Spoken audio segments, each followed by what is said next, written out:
Your first step is to make your pinch pot.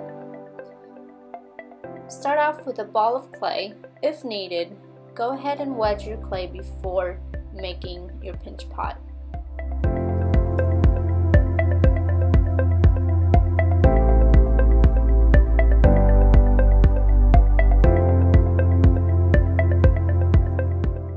You want your ball of clay to be fist size. It would be small enough for you to control as you're making your pinch pot versus having something too big where you're making your pinch pot too wide and you won't be able to shape it how you want it to look like.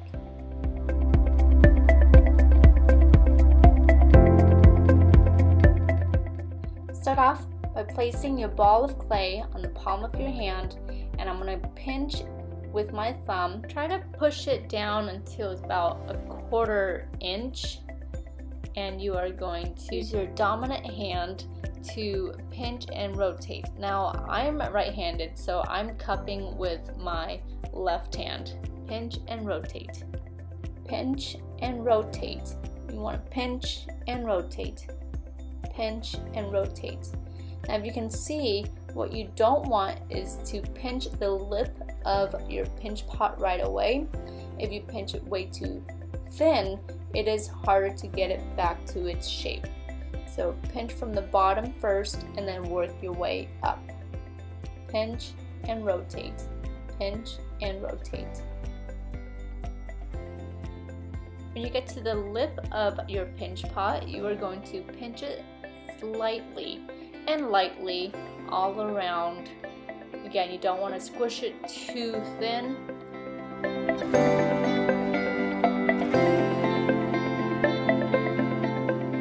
Now my hands are small, but I do want my bottom to kind of flare out a little bit. So what I'm going to do is I'm going to pinch it out a little bit more, and sometimes I can use my thumb to kind of squish it out to get that bowl shape.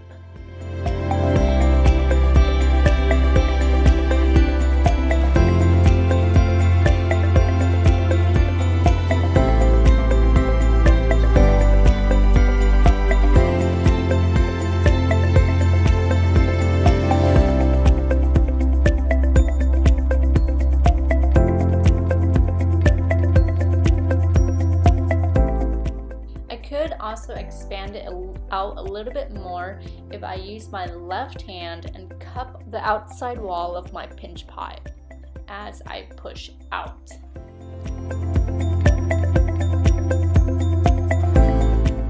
Once I have the shape that I want for the lip, I'm going to go ahead and flip it over and kind of pat it out to round it out. Again, I don't want that big flat bottom. I'll pat it lightly, place it on my table, and I'm going to go ahead and use a sponge, or you can use the rib to smooth out the outside wall.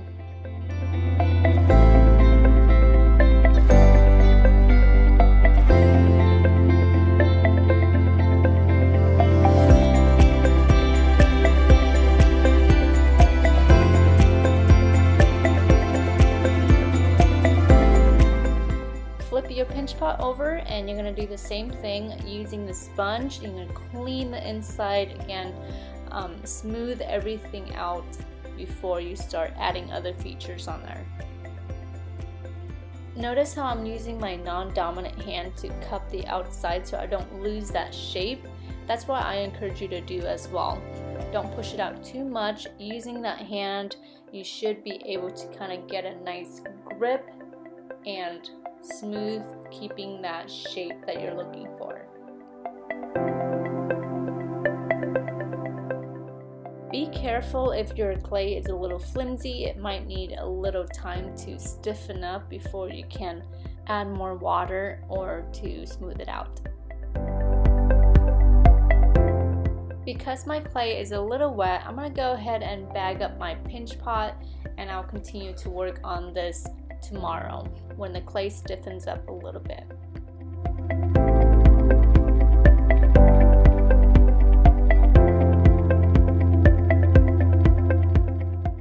To store your pinch pot, put it in a bag Close your bag tightly and flip your pinch pot upside down so the dome is up top. That way your bottom of your pinch pot won't be too flat if it expands.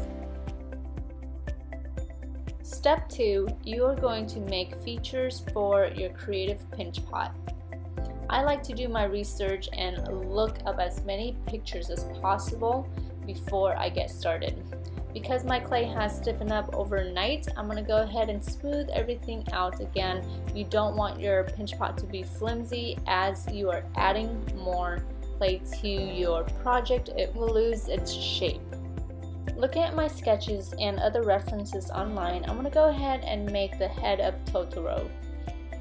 First, I'll shape the head first. I like to start my pieces with something that's round and then get to that shape that I'm looking for.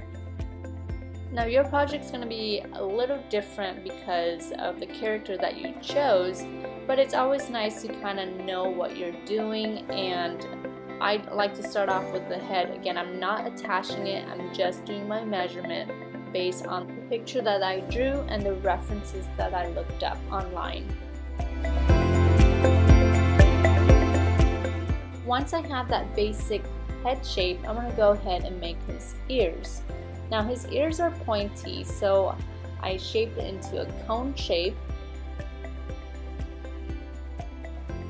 Looking at references, once again, whatever I do on one thing, because it's a pair, I want to make sure that I'm doing both at the same time and not making one, attaching it, and then making another one. They are the same, so I'm trying to look for that symmetry.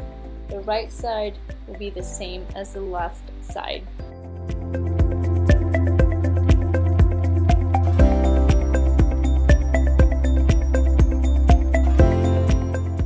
Try to use different tools that you have in your kit or any tools that you have at home that you can find useful for sculpting. I like to keep my clay hydrated by adding water. It helps to smooth it out and it keeps the clay wet without drying too quickly. The other rule that you need to remember is that if your clay is thicker than your thumb, you will need to thin it out. I'm shaping the head of Totoro, and because the side view, there is a little dent where his nose and face is. I use a tool to kind of create that dent there.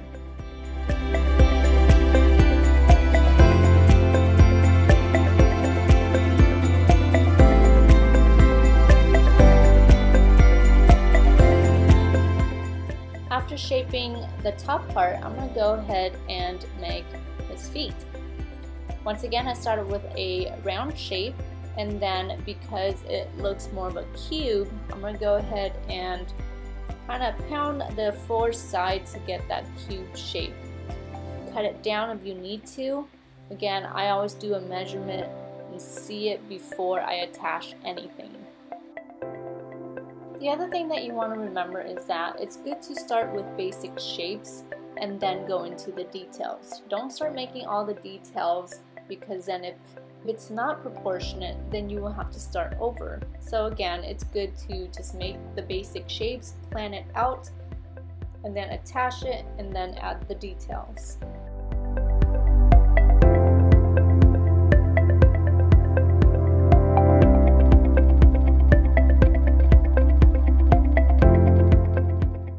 Now I'm going to go ahead and make his arms. Now his arms are a little skinny. I'll shape it into a cone shape. It's going to be a little fluffy, but I'm going to go ahead and cut it in half. So one will be on one side, the left side, and one will be on the right side. Again, I don't want to stick that whole cone on one side because it's going to be a little bit too far out. Using my knife, I'm going to cut it in half. And that's the shape that I'm going for. Now the shoulders are a little thicker, so it's good to have the bigger side of that cone to be on top.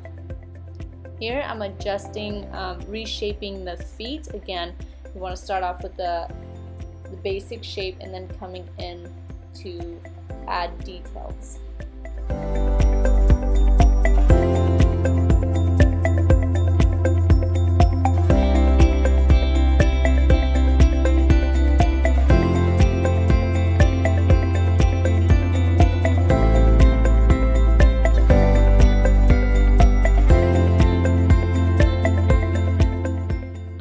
also testing to see if it actually stands. Again, if you need to adjust it, angle it, it depends on the character that you're sculpting.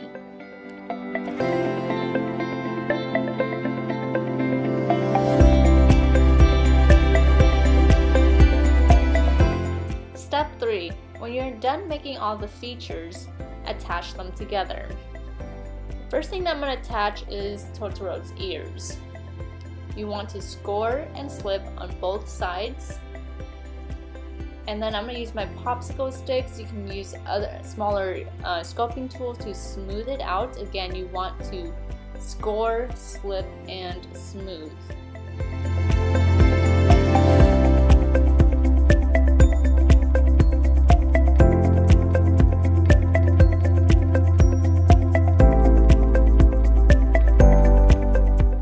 Set that aside until it stiffens up a little bit because I don't want the ears to fall off as I attach the arms. So my next step is going to attach the arms. Score, slip, and using my sculpting tools, I'm going to smooth it out, kind of blend it to the body instead of just attaching it and having a little gap in between the two pieces.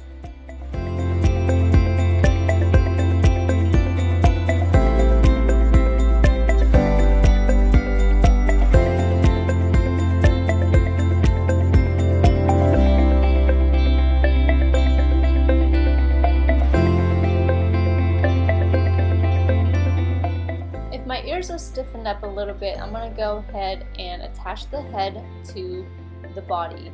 Now I'm adding a little bit more clay to kind of give it a little height instead of having it way too flat on the pinch pot.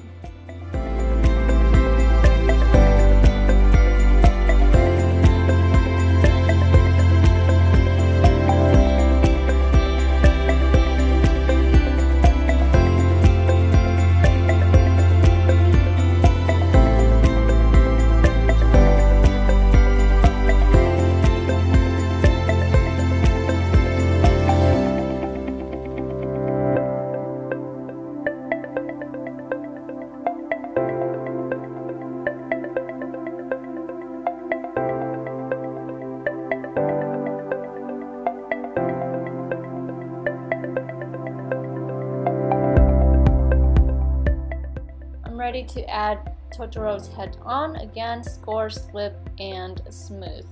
And to smooth his head out, I would like to kind of cover that gap in between. Now to do that, I'm going to get a piece of clay, kind of roll it into a coil.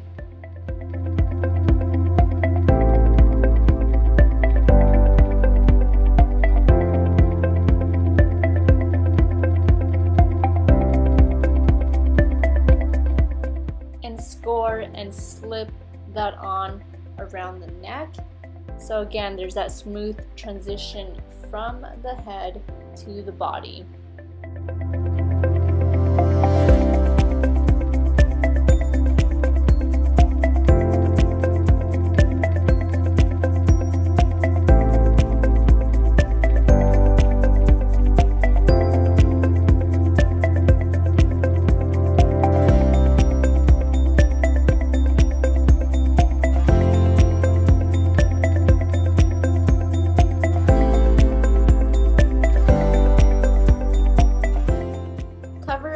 Awkward gaps on the back side as well.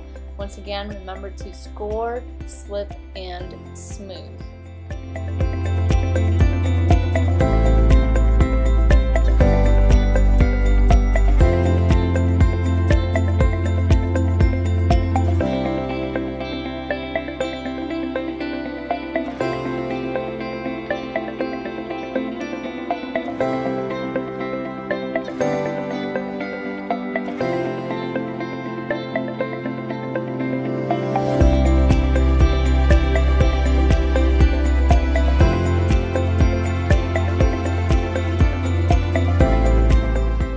Go ahead and attach his feet. You want to make sure that the feet are a little sturdy or stiff, but not too hard, because then it will support the weight of the pinch pot. Play around where you want to put the feet first or the legs before you attach them on. Once I have an idea of where I want to put the feet, I'm going to go ahead and score, slip, and smooth. If needed, I use the sponge to kind of support the head of Totoro, just so that I can angle it so I can attach the feet.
The claws, I'm going to go ahead and add his tail. Now his tail is going to give me some support that will help him stand on his own.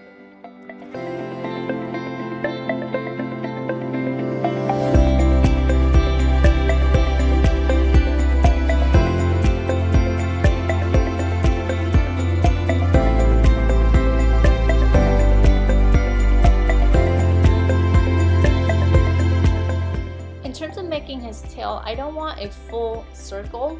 I'll make my ball of clay and kind of flatten one side so I can attach it to the back of Totoro. I don't want it to be a full ball because it's going to look a little awkward. Once I have that shape, once again, score, slip, and smooth.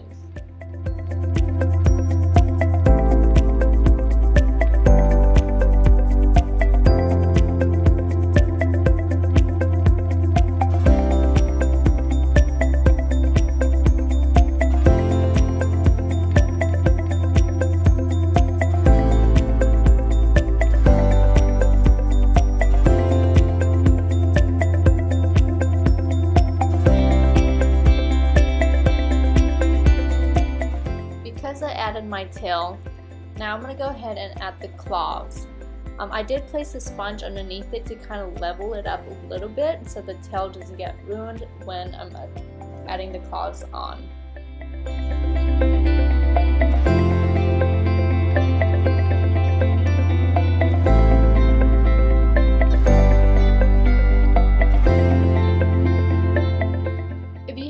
Areas that you can't smooth out because the sponge is too big, I use a brush. You should have a brush in your kit. You can dip it in water, use that to smooth out the little crevices that you have that you can't reach.